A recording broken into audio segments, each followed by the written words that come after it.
Bonjour et bienvenue dans le ministère de la préparation de l'épouse glorieuse de Jésus-Christ, le ministère qui marche sur deux jambes, la repentance et la sanctification. C'est un message qui nous fera à tous du bien.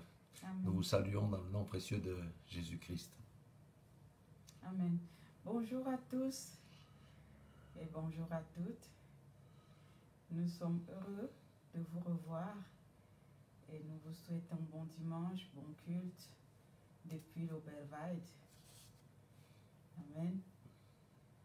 Nous sommes encore là pour quelques jours et nous avons pas mal de témoignages. On vous les partagera au retour. Soyez bénis. Amen. Amen. Nous sommes, pour Oberweide, c'est juste en dessus de Saint-Gall, la partie de la Suisse orientale, pour ceux qui aiment la géographie. Amen. Nous sommes trop, comme a dit mon épouse, nous sommes très heureux de vous retrouver aujourd'hui. Ce que je vous demanderai aujourd'hui, c'est de ne pas garder ce message pour vous, mais vraiment de le partager à vos cercles d'amis. Amen. En tous les cas, ici, c'est un temps radieux. Nous sommes proches de la Suisse centrale, le cœur de la Suisse. Amen. C'est là que nos ancêtres ont bâti la Suisse, on va dire, au nom du Dieu Tout-Puissant. Alors, j'aimerais que, sans plus tarder, nous ayons dans la parole de Dieu, dans Apocalypse, chapitre 19, versets 7 et 8. Amen.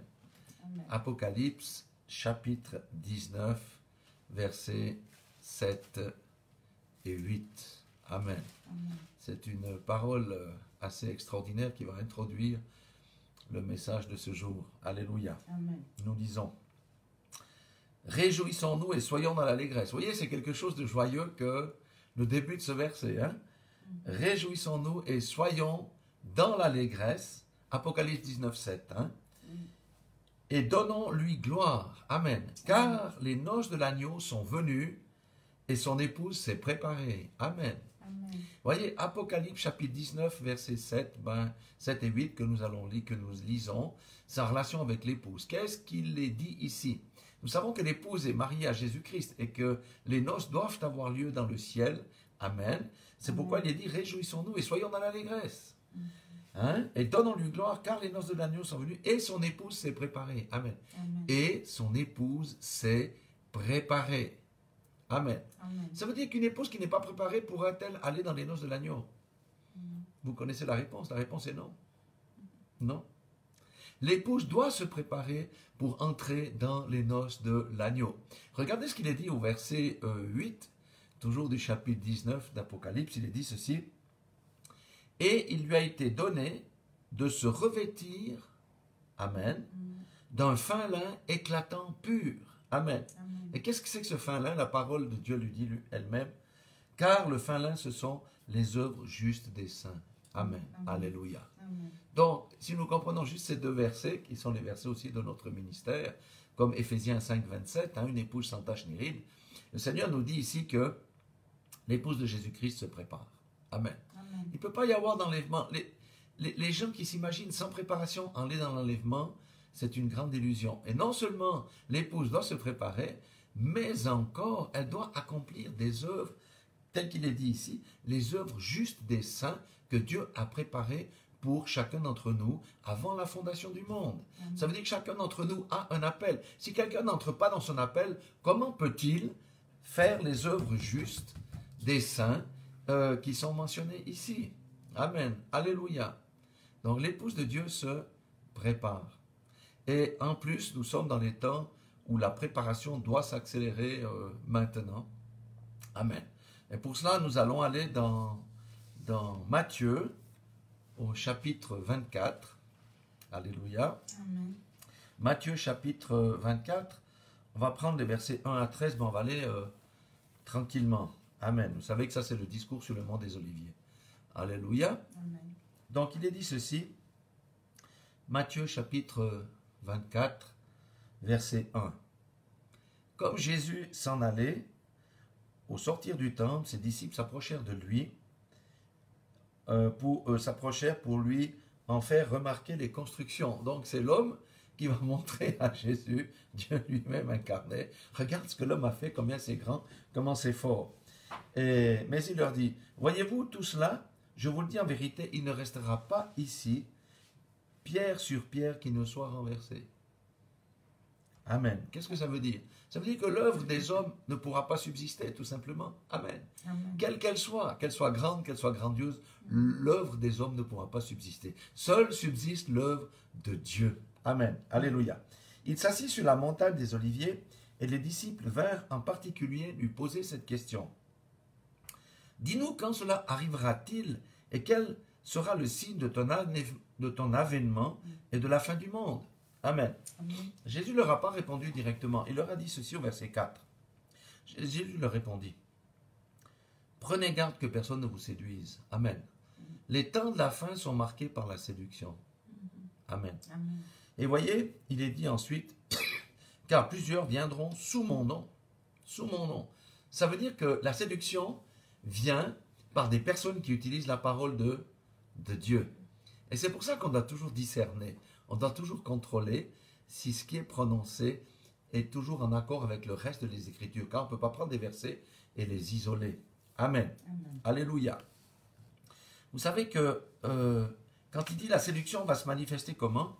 Eh bien, ça, comme je l'ai dit, ça va être un discours basé sur la parole. Et qu'est-ce que va dire ce discours?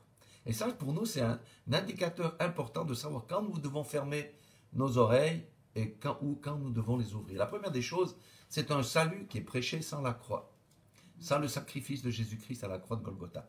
C'est un salut où il n'y a pas de repentance. Amen. C'est un salut qui n'oblige aucune transformation ou aucune transformation est visible. C'est un salut sans puissance. Amen. C'est un salut qui permet de pécher. C'est un salut qui autorise à vivre selon la chair. C'est un salut qui nie la victoire de Jésus sur le péché. Et comme nous sommes des participants de Jésus, nous avons aussi la victoire sur le péché.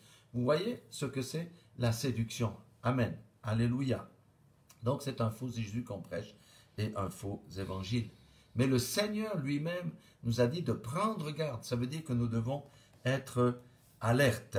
Il a dit ici au verset 5, « Car plusieurs viendront sous mon nom, disant c'est moi qui suis le Christ, et ils séduiront beaucoup de gens. » Bon, maintenant, le verset 6, qu'est-ce qu'il est dit au verset 6 ici? Il est dit quand même des choses assez difficiles. Vous entendrez parler de bruit de guerre et de bruit de guerre. Gardez-vous d'être troublés. Amen. Alléluia. Nous entendons ces choses, mais le Seigneur nous dit, gardez-vous d'être troublés. Amen. Amen. Pourquoi on doit se garder d'être troublés? Parce que ce n'est pas par la chair qu'on doit observer ces choses, mais c'est par l'Esprit. Et l'Esprit de Dieu nous donne la paix intérieure. Amen. Quelles que soient les circonstances. Car il faut que ces choses arrivent, mais ce ne sera pas encore la fin. Une nation s'élèvera contre une nation et un royaume contre un royaume, et il y aura en divers lieux des famines et des tremblements de terre. Tout cela ne sera que le commencement des douleurs. Amen. Alléluia. Ça, ce sont les choses. Vous savez, quand on dit des temps de la fin, en fait, si on lit Matthieu 24, mais aussi d'autres endroits, c'est les temps de l'agonie d'un monde, du monde actuel. C'est le temps de l'agonie. Quand quelqu'un est à la fin, c'est l'agonie. La vie va quitter cette personne. Amen. Les temps de la fin, ici, on a dit, sont caractérisés par la séduction. Si nous regardons, on va voir des signes qui sont clairs aussi, qui sont par exemple la perte de la crainte de l'Éternel, la crainte de Dieu. Aujourd'hui, combien ont encore la crainte de Dieu? L'homme se tourne vers d'autres dieux. L'homme se centre sur lui-même. L'immoralité est à son comble. C'est dans les temps dans lesquels nous vivons aujourd'hui. Mais le Seigneur nous dit de ne point être troublés. Amen. C'est ce que le Seigneur dit, c'est ce que la parole de Dieu dit. Parce que le Saint-Esprit est là pour nous fortifier. Et c'est dans ce contexte-là que l'épouse est appelée à se préparer. Amen. À se préparer comment? Alléluia. À se préparer, d'abord, ce qui est le plus important de toutes les choses dans cette période que nous vivons, c'est notre relation avec Dieu. Amen.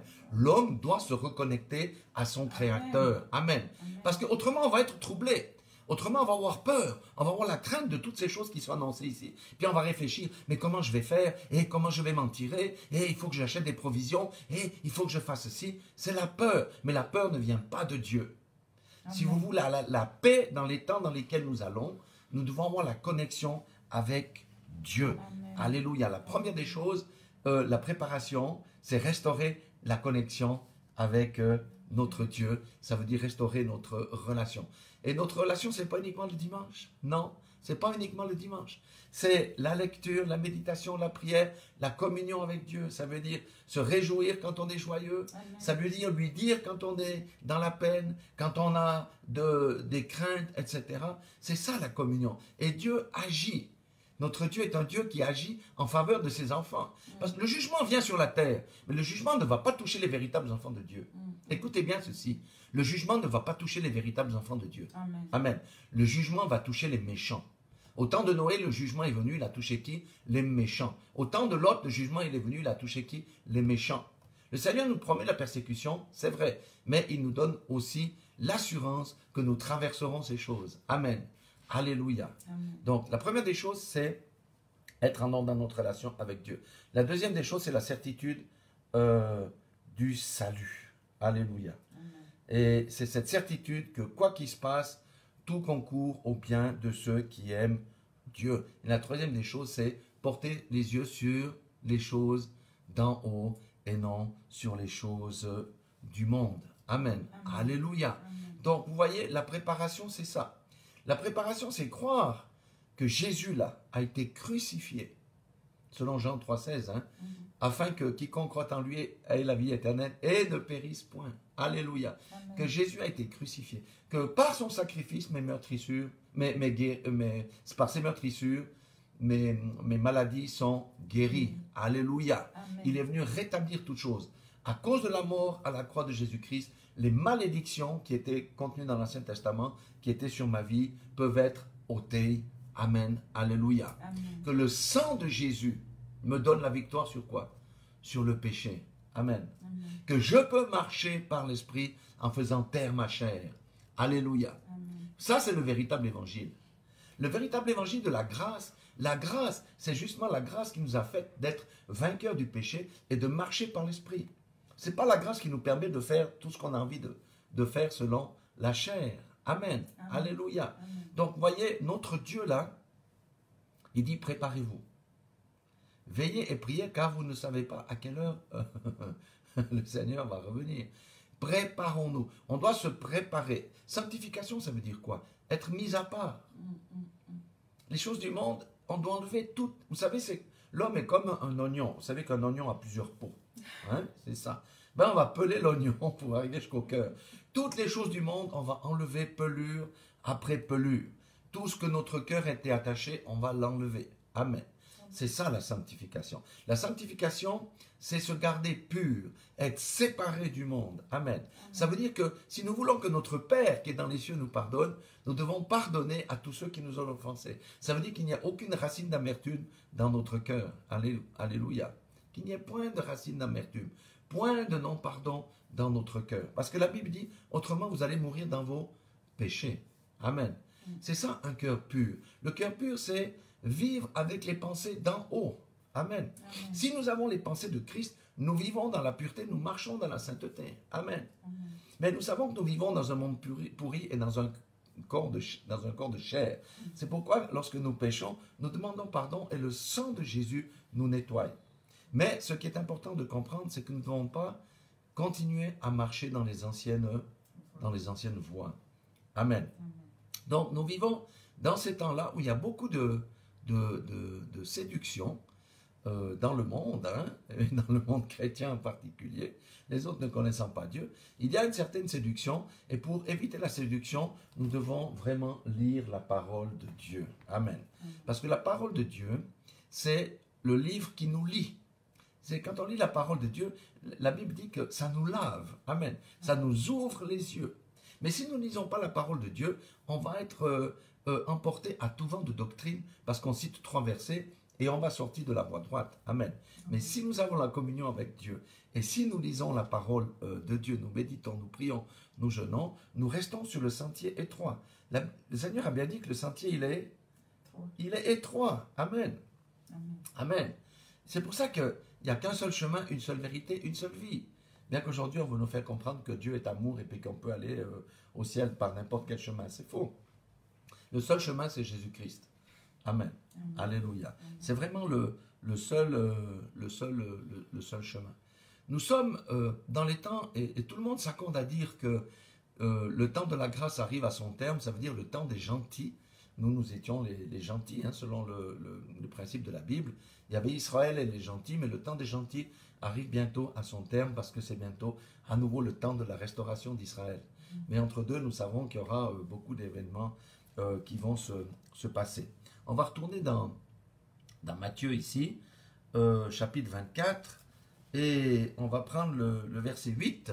Ça, ce sont des paroles qu'on n'aime pas tellement entendre, mais c'est aussi une réalité. Il dit, tout cela ne sera que le commencement des douleurs. La terre aura des douleurs. Alors on vous livrera au tourment et l'on vous fera mourir. Vous serez haïs de toutes les nations à cause de mon nom. Amen. Amen. C'est pour ça que nous devons rester fermes. Amen. Amen. Mais si on nous hait et si on nous met au tournant, le Seigneur nous donne la force de passer au travers. Amen. C'est ça qu'on doit comprendre. Parce que le deal maintenant, la question est-ce qu'on va rester dans la voie droite ou pas? C'est là dans les temps dans lesquels nous allons. Et verset 10, il dit, alors plusieurs succomberont, ça veut dire qu'ils abandonneront la foi, et ils se trahiront les uns les autres. Plusieurs faux prophètes s'élèveront, et ils séduiront beaucoup de gens, et parce que l'iniquité se sera accrue, l'amour du plus grand nombre se refroidira. Amen. Amen. L'iniquité se sera accrue.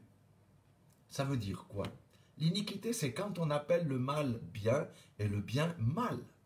Amen. Amen. Aujourd'hui, chaque année, et depuis plusieurs générations maintenant, chaque année, le niveau de moralité s'abaisse. S'abaisse, s'abaisse, s'abaisse, s'abaisse. Amen. Alléluia. Amen. Je vous donne un exemple.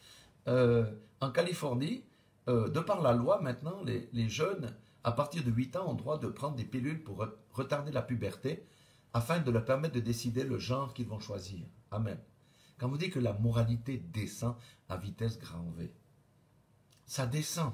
Amen. Mais le standard de Dieu, lui, ne descend pas. L'homme abaisse le standard, mais le standard de Dieu reste le même standard. C'est pourquoi nous devons rester fidèles à la parole de Dieu et ne pas souscrire à ces lois iniques. Bien que le monde permette le mariage pour tous, bibliquement parlant, ben, nous savons que ce n'est pas une réalité biblique. C'est même un mensonge biblique. C'est pourquoi nous devons tenir ferme. Amen. Et plus nous allons de l'avant, plus ceux qui portent le nom de Jésus-Christ seront haïs des autres. Amen. Pourquoi? Parce que l'iniquité se sera accrue. Lors de notre petit voyage en Autriche et en Allemagne, comme j'ai déjà dit dans une petite vidéo avec ma femme, et ma femme, elle a toujours des formules choc, hein, mais on voyait des gens là, mais je vous dis, les tatouages, c'est l'été. Et certains, ils ont les bras, les 2 bras, certains, ils ont l'épaule, d'autres, ils ont une jambe, les 2 jambes, mais des tatouages partout, mais vraiment partout. Hein. Et ma femme me dit que, voilà, ça c'est le diable qui évangélise. C'est vrai, c'est le diable évangélise. Le diable est en train de marquer ses enfants. Vous comprenez ça? Le diable est en train de marquer ses enfants. Et se tatouent-ils aujourd'hui? Pourquoi? Parce que leurs parents ne leur ont pas enseigné la vérité selon la Bible. Parce que leurs parents ne leur ont pas enseigné la vérité selon la Bible. Et les enfants des tatoués, qu'est-ce qu'ils vont faire? Ils vont enseigner à nos enfants le royaume des ténèbres. C'est pourquoi la responsabilité des parents est hyper importante d'apporter la vérité dans la cellule familiale. Amen. Afin que les enfants ne soient pas sacrifiés sur l'autel du satanisme. Amen. Écoutez bien ce que je vous dis. Je vous dis que si les parents n'évangélisent pas leurs enfants à la maison, comme la Bible dit, ce sont les camarades de classe, les fils de tatoués, les fils du New Age, les fils du yoga, les filles de ci, les filles qui vont évangéliser aux enfants, et la génération là sera perdue. Amen. Amen. Parce que l'iniquité se sera accrue. Et la deuxième chose qu'il est dit ici, c'est l'amour du plus grand nombre se refroidira. Amen. Vous savez que l'amour a 2 jambes aussi. Un, c'est l'amour pour Dieu. Et comment sait-on qu'on aime Dieu? Parce qu'on le met à la première place de notre vie. Si je mets Dieu à la première place de ma vie, je suis déjà dans le bon train. Amen. Parce que Dieu doit être à la première place. Aujourd'hui, Dieu n'est pas à la première place dans beaucoup d'endroits. Dieu est à la 14e place, mais on va chez lui quand on a besoin de quelque chose pour chercher une bénédiction. Mais Dieu n'est pas à la première place. Et le Seigneur nous dit de nous préparer, ça veut dire de mettre Dieu à la première place. Ça veut dire de lui rendre des actions de grâce, d'être reconnaissant lorsqu'il fait des choses merveilleuses dans nos vies, etc. Dieu doit être à la première place. Ça, c'est la fondation de la maison. La deuxième chose, c'est l'amour du prochain. C'est pour ça que celui qui est son prochain, celui qui retient quelqu'un dans son cœur, ne peut pas aimer son prochain. Amen. Nous devons aimer notre prochain et nous devons plutôt avoir de la compassion pour tous ces gens qui se perdent. Alléluia. C'est vrai. Nous vivons dans un monde qui refuse Christ, en tout cas en Europe. Je ne parle pas de l'Afrique, mais en Europe, on rejette clairement Christ. Nous étions au bord du lac de Constance, en Allemagne cette fois-ci, comme je l'ai dit dans une petite vidéo. Il y avait une jeune femme qui poussait son pouce-pouce et elle s'est méchamment tordue la cheville. Nous avons vu ça, nous étions à 2 mètres avec ma femme. Ah, elle a fait comme ça. Et la petite fille a crié parce qu'elle a lâché la poussette et ça a fait une secousse. Et on a couru vers la dame, on a dit, mais on voit que vous êtes fait mal à la cheville. Elle a dit, oui, j'ai terriblement mal. Et avec ma femme, on a dit, est-ce qu'on peut prier pour vous? Elle nous a regardé, elle disait, non, je crois que je vais attendre que ça passe. Donc, vous voyez, on rejette la prière. On rejette tout ce qui vient véritablement de Dieu. C'est pour ça qu'il y a beaucoup d'appelés et peu d'élus. Et nous sommes dans les temps où nous devons manifester la différence et rester fermes face à toutes ces attaques ici. Alléluia. Et vous voyez le verset 13 aussi du chapitre 24, il est dit, « Mais celui qui persévérera jusqu'à la fin sera sauvé. » Amen. Amen. Vous savez, le salut, le salut, c'est la grâce du Seigneur. Mais si quelqu'un est véritablement sauvé, qu'est-ce qui va se passer? Il y a une transformation qui va venir dans sa vie. Et sa vie de péché, il l'a laissé de côté. Et il va aller de progrès en progrès. Quelqu'un qui dit qu'il est sauvé et qui continue à marcher comme il marchait avant, quelle est la qualité de ce salut-là? Ce n'est pas un salut, parce que le salut ne produit pas de fruits. Et la Bible dit qu'on doit persévérer. Pourquoi? Parce que plusieurs qui ont professé Christ vont faire marche arrière et vont abandonner la foi. Comme au temps de Paul, il y avait Démas, il y avait plusieurs qui étaient des compagnons d'œuvre de Christ, de Paul, qui ont renoncé à la foi pour retourner dans le monde. Amen. En gardant le caractère religieux. La persévérance jusqu'à la fin. Parce que la plaque va chauffer de plus en plus.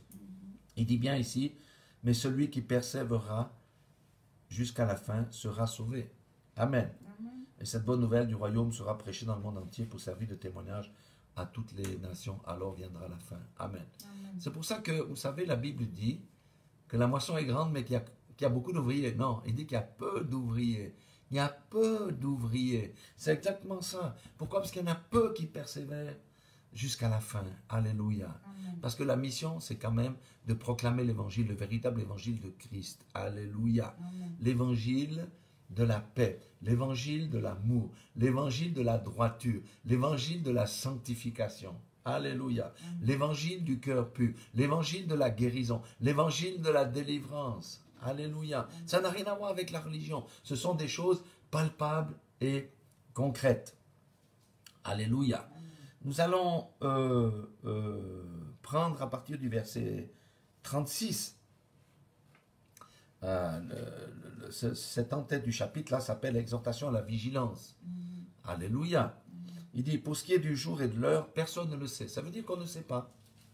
Il y a toutes sortes de théories. Vous savez, on ne peut pas se lancer pour dire Jésus va revenir en 2022 ou en mars 2033. Personne ne le sait, il dit. Ni les anges dans les cieux, ni le Fils, mais le Père seul. Ce qui arriva au temps de Noé arrivera de même à l'avènement du Fils de l'homme.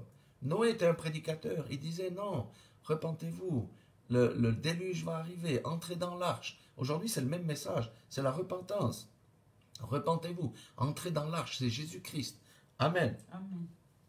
Car dans les jours qui précédèrent le déluge, les hommes mangeaient et buvaient, se mariaient et mariaient leurs enfants, jusqu'au jour où Noé entra dans l'arche. Amen. Amen. C'est ce que nous voyons aujourd'hui. Nous étions au bord de ce magnifique lac de Constance. Tout le monde s'amuse. C'est comme je le disais dans une petite vidéo. On a constaté ça avec ma femme. L'amusement, Dieu n'est pas contre l'amusement. Il a créé la planète pour qu'on puisse en jouir. D'accord? Mais lorsqu'on s'amuse sans connaître Dieu, ça veut dire qu'on s'amuse selon la chair. Amen. Amen. Et on n'est pas reconnaissant au Seigneur. Donc aujourd'hui, beaucoup de gens s'amusent et ils pensent que non, la situation va revenir au meilleur. Mais au temps de Noé, c'était la même chose. À un moment donné, quand le temps de la grâce va être terminé, le Seigneur va amener toutes choses en jugement sur cette terre, comme on a vu tout à l'heure. Amen. Hein? Les hommes mangeaient, buvaient, mariaient leurs enfants jusqu'au jour où Noé entra dans l'arche. Verset 39. Et ils ne se doutèrent de rien jusqu'à ce que le déluge vienne et les emporte tous. Amen. Amen. Alléluia. Il en sera ainsi de même à l'avènement du Fils de l'homme.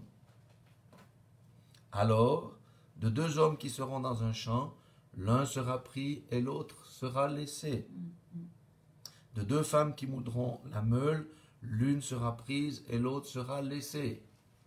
Prise, puisqu'on fait la notion du jugement, celle qui sera prise sera dans l'arche et celle qui sera laissée subira le jugement de Dieu. Amen. Vous voyez, au temps de Noé, il n'y en a que 8 qui étaient dans l'arche. Eux, ils ont été pris, les autres, ils ont été laissés. Ailleurs, il est dit aussi au temps de Sodome. Au temps de Sodome, qu'est-ce qui s'est passé? Eh bien, Lot est sorti, hein, les autres ont été laissés. Amen. Et le jugement est venu. Alléluia. C'est pour ça que, comme on a vu tout à l'heure, l'épouse qui n'est pas préparée, vous pensez qu'elle va être prise ou elle va être laissée? Elle va être laissée. Amen. C'est pour ça que jamais le message de la sanctification, nous lâcherons le morceau là. Jamais nous n'abandonnerons de tabasser le péché. Jamais nous n'abandonnerons de prêcher la droiture. Amen. Parce que c'est ça la condition. Alléluia. Il dit au verset 42, « Veillez donc, puisque vous ne savez pas quel jour votre Seigneur viendra. » Ça veut dire qu'on ne doit pas se relâcher, on ne doit pas être endormi. Alléluia. Verset 43, « Sachez-le bien, si le maître de la maison savait à quelle veille de la nuit le voleur doit venir, il veillerait et ne laisserait pas percer sa maison. » C'est pourquoi nous devons veiller. Amen. Veiller, ça veut dire être alerte. Ça veut dire avoir les yeux ouverts sur ce qui se passe. Discerner les signes des temps. Ça veut dire veiller sur son âme, sur son cœur, de ne rien laisser rentrer de mauvais ou d'arracher tout ce que l'ennemi a semé dans notre cœur pour que notre cœur soit propre. Amen. Parce que la Bible dit, heureux ceux qui ont le cœur pur, car ils verront Dieu. Amen. Vous savez que dans l'enlèvement, rien d'impur ne pourra monter dans l'enlèvement. Amen. C'est pour ça que la Bible dit, l'épouse s'est préparée. Vous voyez, Dieu est un Dieu qui déteste la paresse. Dieu a fait sa part, n'est-ce pas? Il nous a donné les bénédictions, il nous accorde le salut, mais nous avons notre part aussi à faire. Et notre part, ce n'est pas par la chair, c'est en laissant Dieu agir par le Saint-Esprit en nous, pour nous émonder, pour nous nettoyer, pour nous purifier, pour nous rendre propres. Ce n'est pas par notre propre force, c'est par le lavage de l'eau de la parole. Alléluia. Amen. Verset 44, il dit, c'est pourquoi vous aussi, tenez-vous prêts, hein, car le Fils de l'homme viendra à l'heure où vous n'y penserez pas. Je dis souvent pour l'enlèvement, nous savons que l'avion doit venir à l'aéroport, qu'il va arriver entre 14h et 16h, parce qu'il y a eu des retards. Mais si toi tu dis, bon, il n'est pas encore là, je vais vite encore manger un truc au restaurant, je vais encore me balader dans l'aéroport, et soudain, à 15h12, l'avion arrive, tout le monde embarque et il part. Tu savais que l'avion allait arriver, n'est-ce pas? Mais tu as loupé ton enlèvement, parce que il fallait nourrir ton ventre, il fallait satisfaire ta chair, il fallait faire les boutiques, il fallait faire ci. Tu as loupé l'enlèvement. Amen. C'est pourquoi le Seigneur dit que nous devons nous préparer et être prêts. Maintenant, il y a une clé à tout ça dans les temps de la fin. On a parlé des faux prophètes, on a parlé des faux évangiles. Nous devons être vigilants par rapport à ces choses. C'est pourquoi il y a une clé au verset 45 que j'ai souligné à double. Quel est donc le serviteur fidèle et prudent que son maître a établi? A établi. Aujourd'hui, il y a beaucoup de serviteurs qui n'ont pas été établis. Il y a beaucoup de serviteurs qui se prénomment apôtres, tout ce que vous voulez, qui se sont levés par eux-mêmes. Ils n'ont pas été établis. Ici, il dit quoi? Quel est donc le serviteur fidèle et prudent que son maître, ça veut dire Jésus-Christ, a établi sur ces gens pour leur donner la nourriture au temps convenable? De quelle nourriture s'agit-il? Au temps convenable. Nous sommes dans des temps convenables. La nourriture que le peuple de Dieu doit manger aujourd'hui, c'est quoi? C'est réformer les voies. C'est se repentir, marcher dans la sanctification, dans la droiture, chercher la connexion avec Dieu, rechercher les choses d'en haut et tout sera donné par-dessus. Ça, c'est la nourriture convenable. Cherchez-vous des églises ou des pasteurs ou des évangélistes qui ont ce discours-là. Amen. Alléluia. Amen. C'est la nourriture convenable pour ce temps. Amen. Il n'y a pas d'autre nourriture. Bénédiction, c'est vrai, c'est bien, mais c'est que la moitié. Il y a tout le reste. Amen. Amen. Alléluia. Alléluia. Amen. Hein? Si vous pensez que, si on va prendre l'exemple d'une fille ou d'un jeune garçon, un jeune garçon ou une jeune fille, ou bien les deux, font des tas de bêtises sous les yeux de leurs parents. Vous croyez que leurs parents vont leur laisser faire les bêtises ou bien? Non, un parent sage et intelligent, des parents sages et intelligents vont reprendre leurs enfants qui font des bêtises. Amen. Alléluia. Alléluia. Amen. Mais aujourd'hui, la civilisation dit que non, l'enfant est roi. Il doit tout découvrir par lui-même. Donc, les enfants font des bêtises, les parents ne les reprennent pas. Quel est ce genre d'éducation? C'est la même chose avec notre Dieu qui est dans le ciel. S'il nous voit faire des bêtises, qu'est-ce qu'il va faire? Il va nous reprendre. Amen. Amen. Et la Bible dit, heureux l'homme, et la femme aussi, hein, qui accepte la réprimande. Amen. Amen. Le Saint-Esprit va nous convaincre. Alléluia. Amen. Il va nous reprendre. Et des fois, il va mandater un pasteur, un frère, une sœur, pour lui dire, non, non, non, non, reviens de tes mauvaises voies. Amen. Amen.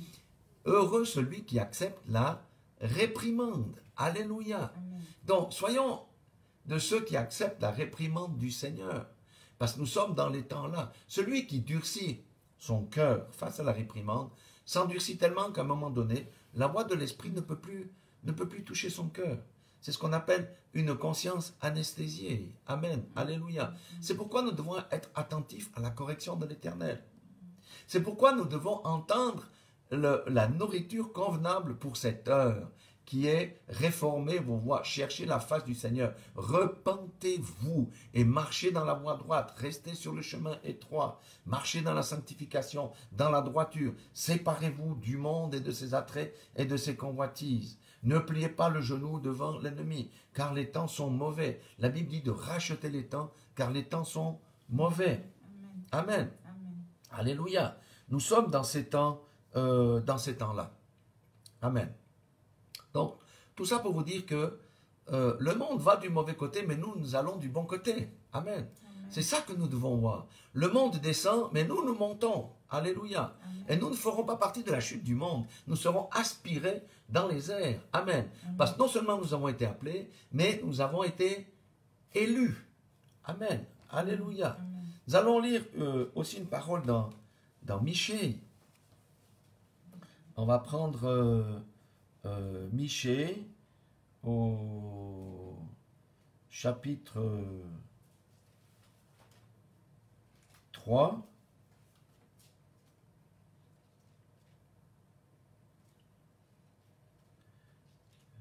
Non, on va prendre le chapitre 4. Michée chapitre 4, versets 1 à 5. Amen. Regardez comme c'est glorieux ça. C'est juste, c'est glorieux. Il dit, il arrivera dans la suite des temps que la montagne de la maison de l'Éternel sera fondée sur le sommet des montagnes. Amen. La montagne de l'Éternel sera fondée sur le sommet des montagnes. Ça veut dire qu'elle sera en dessus de tout ce qui existe. Amen. Ça veut dire la première place, la prééminence. Alléluia. Amen. Et qu'elle s'élèvera par-dessus les collines et que les peuples y afflueront. Il a bien dit ici les peuples, il ne fait pas mention d'Israël. Il dit les peuples, ça veut dire tous ceux qui sont autour d'Israël, tous les peuples y afflueront. Pourquoi? Des nations s'y rendront en foule. Des nations s'y rendront en foule de toute la terre et diront, venez, montons la montagne de l'Éternel à la maison du Dieu de Jacob afin qu'il nous enseigne ses voies. Amen. Amen. Ça sera quand ça? Ça sera dans le millénium. Après toutes les choses qui vont arriver. Alléluia. Amen. Car Christ va venir régner 1000 ans. Alléluia. Amen. Et voyez ici, et à la maison du Dieu de Jacob afin qu'il nous enseigne ses voies et que nous marchions dans ses sentiers. Alléluia. Car de Sion sortira la loi et de Jérusalem la parole de l'Éternel. Il sera le juge d'un grand nombre de peuples. Amen. Amen. L'arbitre de nations puissantes, lointaines. Et de leurs glaives, ils forgeront des royaux et de leurs lances des serpes. Ça veut dire que toutes les armes de guerre vont être transformées en quelque chose d'utile. Une nation ne tirera plus l'épée contre une autre et on n'apprendra plus la guerre. Ils habiteront chacun sous sa vigne et sous son figuier. Et il n'y aura personne pour les troubler. Car l'Éternel, la bouche de l'Éternel des armées a parlé. Amen. Amen. Alléluia. Amen. Ça sera des temps glorieux. C'est ce qui nous attend, parce que lors du millénium, il dit que nous reviendrons régner avec Christ. Comment ça va se faire? Je ne sais pas, mais la Bible dit que nous reviendrons régner avec Christ. Alléluia. Il y aura la paix pendant 1000 ans sur cette terre. Aujourd'hui, c'est impossible d'imaginer un monde sans paix.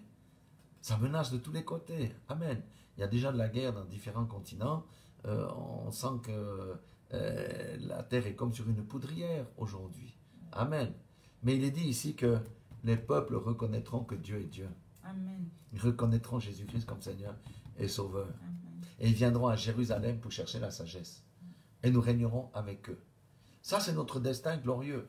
C'est pourquoi ces quelques années que nous allons vivre, même si elles seront difficiles, Dieu ne nous laissera pas tomber. Amen. Alléluia. Alléluia. Parce que, comme j'ai dit, la chose la plus importante aujourd'hui, ce n'est pas la théologie, c'est la relation personnelle avec Dieu. Amen. Parce que si nous avons une relation qui est correcte et en ordre avec Dieu, Dieu est Jéhovah Jireh, est celui qui pourvoit.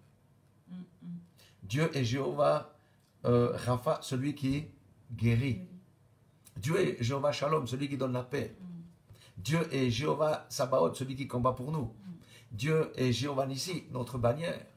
Alléluia. Amen. Amen. Vous voyez toutes ces choses-là. Et Dieu est Jéhovah Tzidkenu, celui qui nous fait justice. Amen. Amen. Le Seigneur, bien sûr qu'il a pris les promesses avec les bénédictions, mais nous sommes la génération qui sommes dans la génération des temps de la fin et nous savons que la persécution viendra. Et ça commence déjà dans les écoles, hein, où le nom de Jésus n'est pas du tout bienvenu.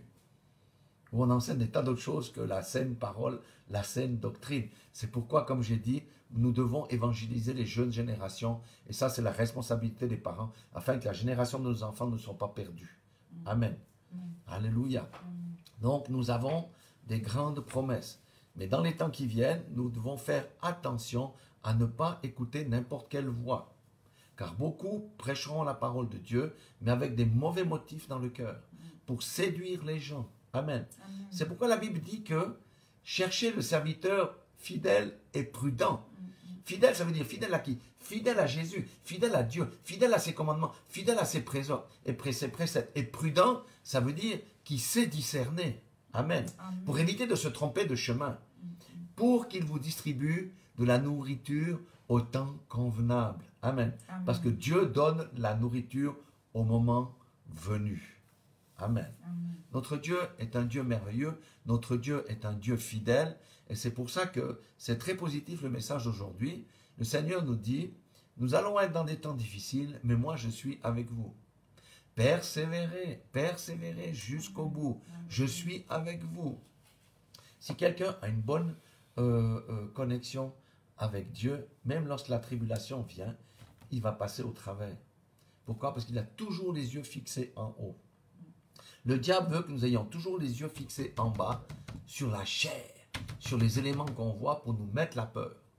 C'est ce qu'il fait avec ce Covid-19. Le diable, avec le Covid-19, nous fait regarder sur les choses de la terre. Les symptômes, les trucs, le masque. Non, mais c'est vrai. Le diable nous fait faire ces choses-là. Mais Dieu dit, je suis Jéhovah Jireh, celui qui vous guérit. Amen. Amen. Vous savez que la Bible dit que l'Éternel campe autour de qui? De ceux qui le craignent. Vous croyez que le diable a accès facilement pour détruire ceux qui craignent Dieu? Non. Parce qu'il y a une barrière autour de ceux qui craignent Dieu. Le diable attaque, mais il est toujours vaincu. Alléluia. Amen. Le diable attaque, mais il est toujours vaincu. Alléluia. Amen. Dieu nous a donné les moyens de combattre avec la bouche. Il nous a donné les armes spirituelles. Et lorsque le combat est trop fort, parce que des fois nous combattons contre un ennemi invisible, on ne sait pas d'où ça vient, c'est Dieu lui-même qui se lève et qui combat. Amen. C'est pourquoi, chers frères et sœurs, nous vivons dans des temps spéciaux, mais ce sont des temps où on doit se réjouir parce que, comme j'ai dit, les temps de la fin, c'est l'agonie de ce monde. Amen. Et si ce monde est à l'agonie, c'est parce qu'il y a un nouveau monde qui va sortir de là. Amen. Alléluia. Ce monde-là est à l'agonie. Mais nous ne sommes pas à l'agonie. Parce qu'il a dit, relevez la tête quand vous verrez que toutes ces choses arrivent. Amen. C'est un message d'espoir. Plus le monde s'enfonce, plus nous regardons en haut. Voyez, aujourd'hui, la méchanceté de l'homme détruit la terre. Amen. On a encore vu hier au Liban tout ce qui s'est passé, des pollutions de tankers. Toute la terre est mise à mal à cause de l'homme. Amen. Mais le Seigneur nous dit, relevez la tête. Alléluia. Donc, c'est ça que nous voulions vous partager avec mon épouse aujourd'hui. Oui, nous voulions partager avec mon épouse aujourd'hui. On a vu beaucoup de choses ici qu'on partagera lorsqu'on sera de retour chez nous. Vous verrez que Dieu fait des clins d'œil. Non, je vous assure, Dieu fait des clins d'œil absolument extraordinaires. Mais ça, on gardera pour notre petite équipe des témoignages. Mais c'est vraiment, Dieu est Dieu, quoi. Dieu, c'est le Dieu des impossibilités. Amen. Voilà, donc l'encouragement, c'est vraiment, restons dans la voie droite, restons sur le sentier étroit. Je vais passer la parole à ma femme qui va sceller tout ça. Amen. Soyez tous bénis dans le nom de Jésus-Christ. Amen. Amen. Amen. J'ai à cœur de prier pour les parents. Comme disait le pasteur, ce voyage, Dieu nous parle tellement, nous voyons des choses. Le Seigneur m'a révélé quelque chose et je pense que c'est mieux compris en fonction de ce que nous avons entendu parler ce matin du Seigneur au travers la bouche de son serviteur concernant nos enfants. Nos enfants sont la génération future sur laquelle Dieu compte aussi. Et si les parents n'éduquent pas ces enfants selon les Saintes Écritures, avec ce que nous avons vu au cours de ce voyage, l'ennemi essaye d'appeler le mal bien. Nos enfants risquent d'être influencés dans des écoles par leur entourage s'ils ne sont pas enseignés bibliquement à la maison. J'ai jamais vu autant de tatouages. L'hiver, le froid cache beaucoup de choses. Mais en été, le Seigneur nous a permis de voir combien de fois l'ennemi évangélise ici dehors. Sans exagération, je pense qu'on a vu au moins des gens qui passaient devant nous, il y avait au moins 80% de personnes tatouées. Très peu, je dirais peut-être même 10% n'étaient pas tatoués. Des enfants, des couples avec leurs enfants, des couples ressemblaient à je ne sais pas à quelle couleur, où c'était comme des serpents ou des dragons. D'autres dessinaient des têtes de mort sur eux, des serpents, des dragons sur eux. Il y avait toutes sortes de tatouages. Vous voyez les couples qui passent avec leurs enfants, même les enfants sont déjà tatoués. Et lorsque nos enfants vont à l'école avec des pareils enfants, si nos enfants ne sont pas bibliquement enseignés à la maison, ils risqueraient d'être influencés par les enfants tatoués parce qu'ils vont les faire croire que le tatouage c'est la mode et que si tu n'es pas tatoué, alors c'est toi qui ne connais rien. Mais si un enfant est bâti à la maison avec la parole de Dieu, cet enfant-là n'acceptera pas d'aller se faire tatouer. Au contraire, il va répliquer en disant, le tatouage ne vient pas de Dieu, alors je ne peux pas le faire. Mais si un enfant n'a pas de bases solides à la maison avec la parole de Dieu, on sera étonné de découvrir un jour que l'enfant est allé se faire tatouer en cachette c'est facile de se tatouer, mais ce n'est pas facile d'enlever.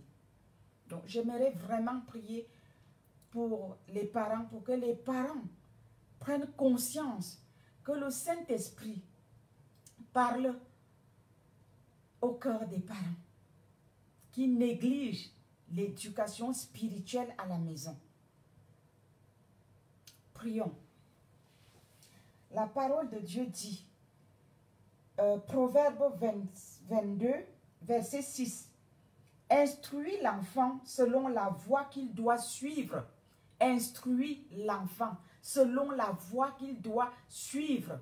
Instruis l'enfant selon la voie qu'il doit suivre. Et quand il sera vieux, il ne s'en détournera pas. Amen. Prions. Éternel, notre Dieu, notre roi, nous te disons merci pour la parole de ce matin. Vraiment, tu nous as révélé beaucoup de choses, mais là où mon cœur est touché, Seigneur, c'est ce que tu as commencé à nous montrer depuis ce voyage, les tatouages, les parents, les enfants. Je prie, mais nous prions maintenant, Père, dans le nom de Jésus, que les parents chrétiens prennent conscience, Seigneur. Réveille, Papa, par ton Saint-Esprit. Réveille les consciences des parents chrétiens. Que les parents chrétiens commencent à enseigner la parole de Dieu à leurs enfants. Qu'ils apprennent à leurs enfants, Seigneur mon Dieu, de savoir faire la différence entre le mal et le bien, de ne pas appeler le mal bien et de ne pas appeler le bien mal. Seigneur mon Dieu, mon roi, l'éducation spirituelle est négligée au niveau des enfants par des parents chrétiens. Et nous prions aujourd'hui, Papa, que tu nous fasses grâce, que tu fasses grâce aux parents chrétiens d'enseigner ta parole à leurs enfants, d'éduquer leurs enfants selon les saintes écritures, que le corps de Christ prenne conscience, que les chrétiens prennent conscience de cela, de l'éducation spirituelle de leurs enfants, d'éduquer spirituellement leurs enfants selon les saintes écritures, que les enfants apprennent à marcher dans la sainteté, apprennent à faire la différence entre le mal et le bien, que les parents enseignent à leurs enfants à faire la différence entre le mal et le bien, à savoir choisir le bien et à vomir le mal. Père, nous te prions de réveiller la conscience des parents chrétiens. Réveille la conscience des parents chrétiens dans ta maison, dans le corps de Christ, Seigneur, dans nos assemblées, ô Père éternel, mon Dieu. Réveille, parce qu'on a tendance à négliger l'éducation spirituelle de nos enfants, Seigneur, mon Dieu. Papa, ramène, Père éternel, les parents à l'ordre. Que les parents prennent à charge l'éducation de leurs enfants spirituellement, au nom puissant de Jésus-Christ de Nazareth. Que les enfants chrétiens ne soient pas influencés, Père éternel, par cet évangile des tatouages et des serpents qui règne actuellement sous forme de mode, Père éternel, mon Dieu. L'ennemi, Père éternel, est rusé. Il fait passer le mal pour la mode. Et si nos enfants ne sont pas éduqués spirituellement, ils peuvent être entraînés par des pareilles choses. Nous te prions de te lever, Père, dans ta majesté, d'accorder cette grâce à tous les parents chrétiens dans le corps de Christ. Révèle les consciences, Seigneur mon Dieu, mon roi. Donne-leur le discernement, de savoir discerner que les temps dans lesquels nous sommes doit faire attention. Chacun doit veiller sur lui-même et veiller sur ses enfants. Nous te prions au nom puissant de Jésus-Christ de Nazareth. Oh Papa, merci. Merci, merci, parce que tu dis dans ta parole que si nous demandons les choses selon ta volonté, tu le fais. Seigneur, apprends aux parents, Papa, à instruire leurs enfants, Seigneur, à suivre, Père éternel, tes voies droites. Au nom de Jésus-Christ de Nazareth, Papa, nous scellons, Père éternel, mon Dieu, ces paroles dans le sang de l'agneau et nous scellons également nos prières dans le sang de l'agneau. Nous les amenons à l'accomplissement et nous scellons l'exaucement de nos prières dans le sang de Jésus-Christ. Amen. Amen. Alléluia. Amen. Soyez tous bénis. Ne gardez pas ce message pour vous. Partagez-le. Nos pensées sont avec vous, que vous soyez en Suisse ou en Afrique ou que vous soyez sur la terre et que vous nous suivez. Soyez tous bénis dans le nom puissant de Jésus-Christ. Nous vous aimons. Amen. Amen.